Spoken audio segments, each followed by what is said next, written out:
Okay, let's just jump right in because I've got to say, I feel like I'm doing everything I'm supposed to. I save, I work hard, I follow all the classic money rules. But when I look at the scoreboard, it just doesn't seem to be moving. It's honestly incredibly frustrating. Exactly. What is going on? Why does it feel like, for so many of us, working harder and saving more is just running on a treadmill? What are we missing here? And that really is the heart of it.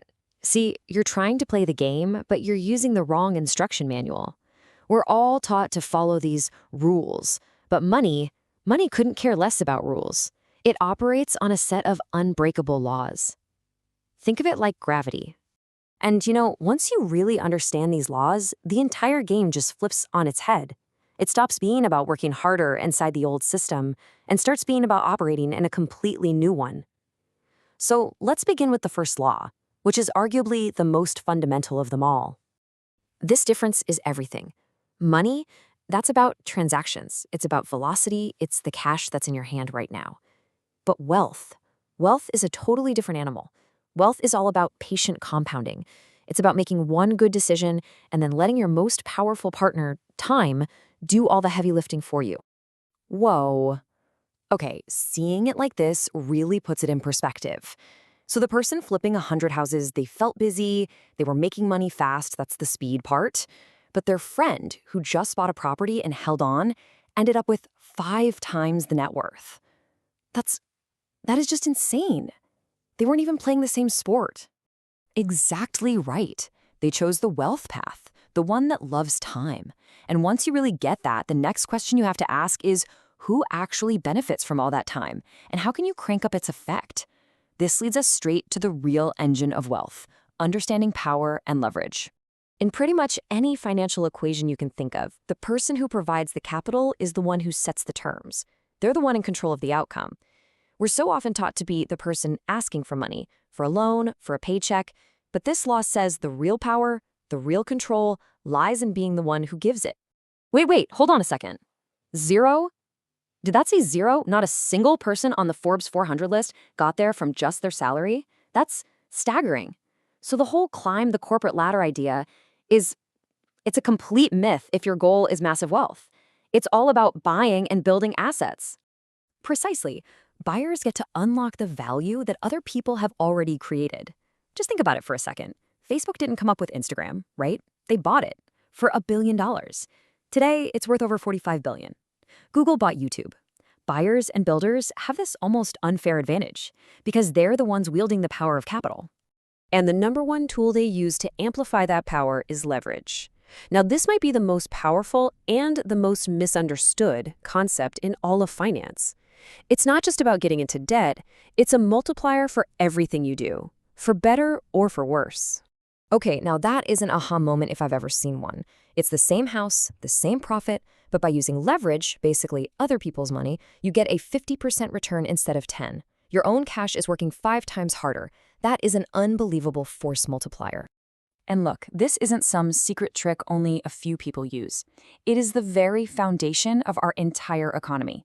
The multi-trillion-dollar private equity world, commercial real estate, none of it could even exist without leverage.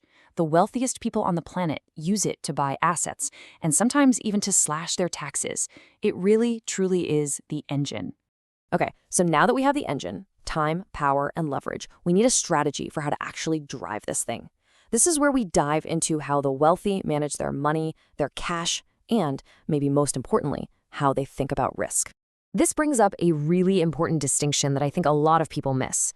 The difference between being rich and being wealthy. They are not the same thing. Cash flow, your salary, revenue from your business, that's what makes you rich. It pays the bills, it funds your lifestyle today. But equity, that's the ownership of assets that grow over time. That is what makes you free.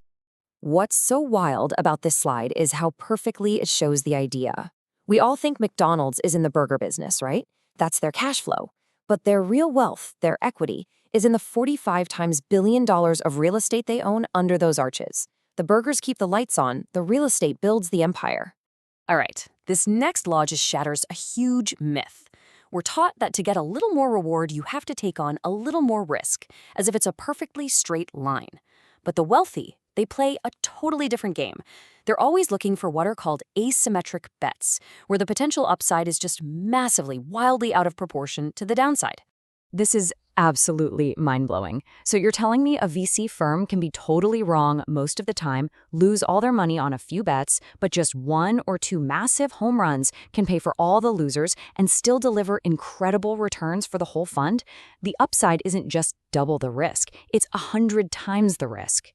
But, and this is a really, really crucial but, chasing that kind of upside can completely destroy you if you don't manage it the right way.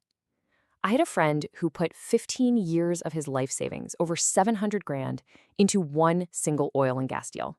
It looked incredible on paper. And then it went to zero. He lost every single thing.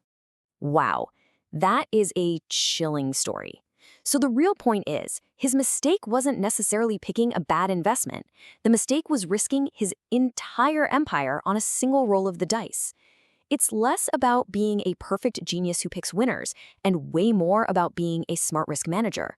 How much you put on the table is the most important decision you make. Exactly. How you size your bet is everything. And that leads us perfectly into our final law, which really ties all of this together into one powerful framework for making decisions.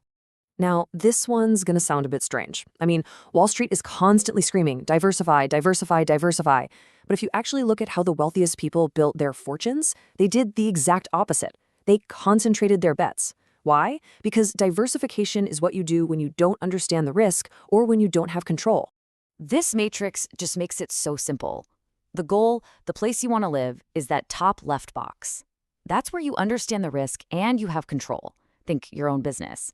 That is where you concentrate your efforts to build real wealth. But most of the traditional investing advice we get, it shoves us into the bottom right box. Diversify in the stock market, because it's built on the assumption that we have no control and we have limited knowledge. It's a strategy for preservation, not for massive creation.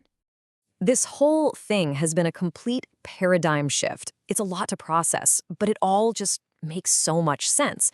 So the big question is, how do we, in our normal lives, actually start applying these 7 laws to make better choices with our money?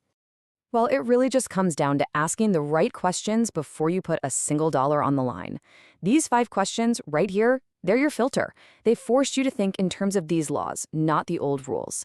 They make you really consider time, power, leverage, risk, and knowledge for every single decision.